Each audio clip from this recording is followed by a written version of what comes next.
Dans le Ramayana, un héros à l'allure de singe devient légende.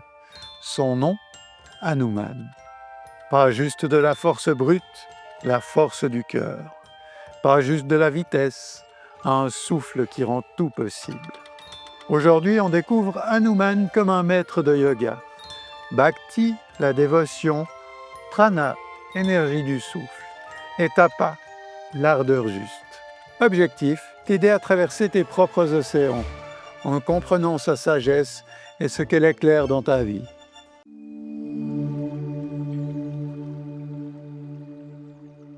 La tradition présente Hanuman comme le fils d'Anjana et de Kesari. Par la grâce de Vayu, le dieu du vent, il reçoit un souffle divin. Enfant, il confond le soleil avec un fruit d'or et s'élance pour le croquer.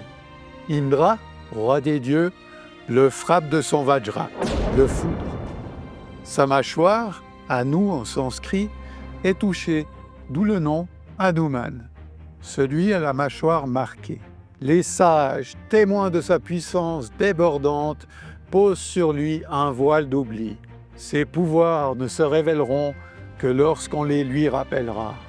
Plus tard, le sage Jambavan ravive cette mémoire avant le grand saut. Hanuman choisit Surya, le soleil, comme gourou. Il reçoit un enseignement direct, disciple discipliné. Ce n'est pas seulement un héros instinctif. À la suite de l'épisode du soleil, les dieux lui accordent des bénédictions de protection. Une force inépuisable, une vitesse hors pair et l'inefficacité des armes divines sur lui. Sa vaillance n'est pas simplement un exploit, c'est un engagement sacré au service du Dharma.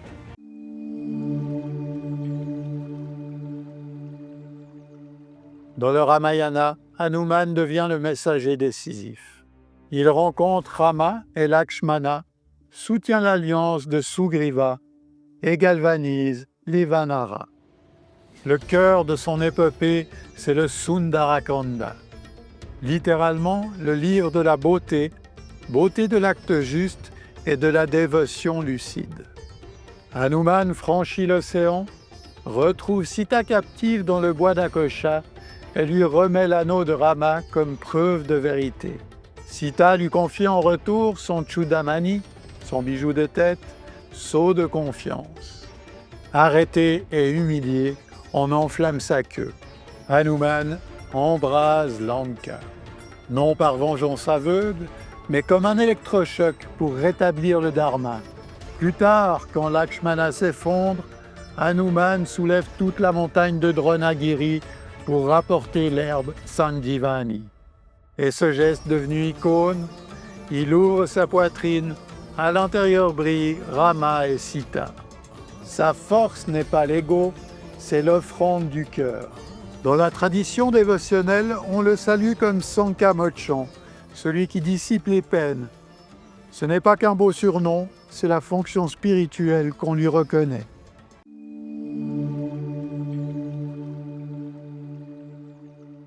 Gada, la massue, la force canalisée par l'éthique, jamais l'agression gratuite.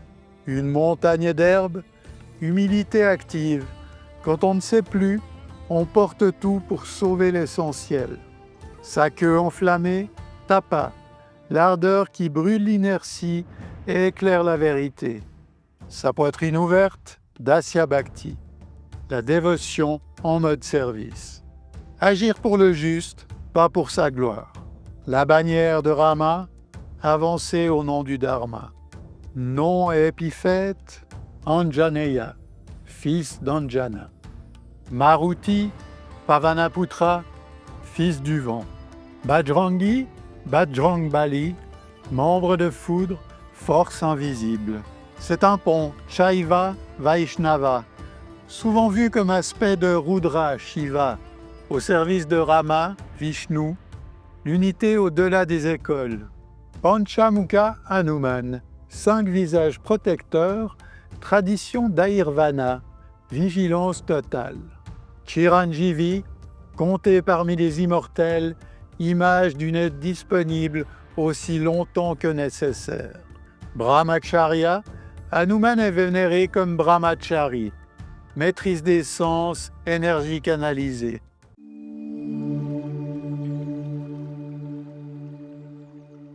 Hanuman, c'est un style de conscience. Dasya Bhakti, une dévotion de service. Elle n'abolit pas l'intelligence, elle lui donne une direction. Hanuman n'agit pas pour gagner, il agit pour le juste. Et il va jusqu'à Atma Nivedanam, offrir tout son être au Dharma. Le souffle comme signature, fils du vent, il nous rappelle que l'énergie de la vie doit être orientée. Ce qui compte n'est pas l'agitation du mental, mais l'intention que nous mettons au service du juste. Le mental singe maîtrisé, l'esprit saute de branche en branche. Hanuman, lui, oriente cette vitalité vers un point clair. La dispersion devient puissance dès qu'elle est focalisée. Dharma plus grand que l'ego, brûler Lanka n'est pas un caprice. C'est un acte qui rend la vérité visible. Porter la montagne n'est pas du spectacle, c'est l'humilité qui sauve. Unité des écoles, Hanuman relie Shiva et Vishnu. L'ascèse et la tendresse, la force et la douceur. Au-delà des doctrines, c'est le cœur juste qui fait autorité.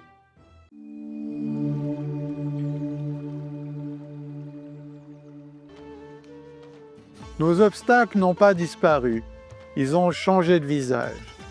Dispersion, peur de l'échec, inertie, surcharge.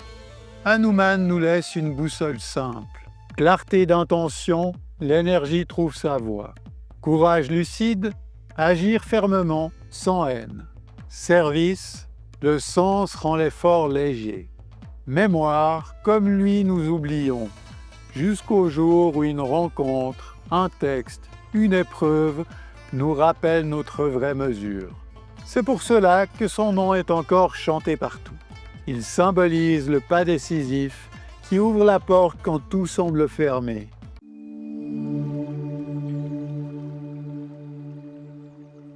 Qui est Hanuman? Le héros qui saute les océans et surtout la force du cœur qui t'aide à franchir les tiens. Si ce voyage t'a inspiré, n'hésite pas à nous récompenser avec un petit pouce bleu.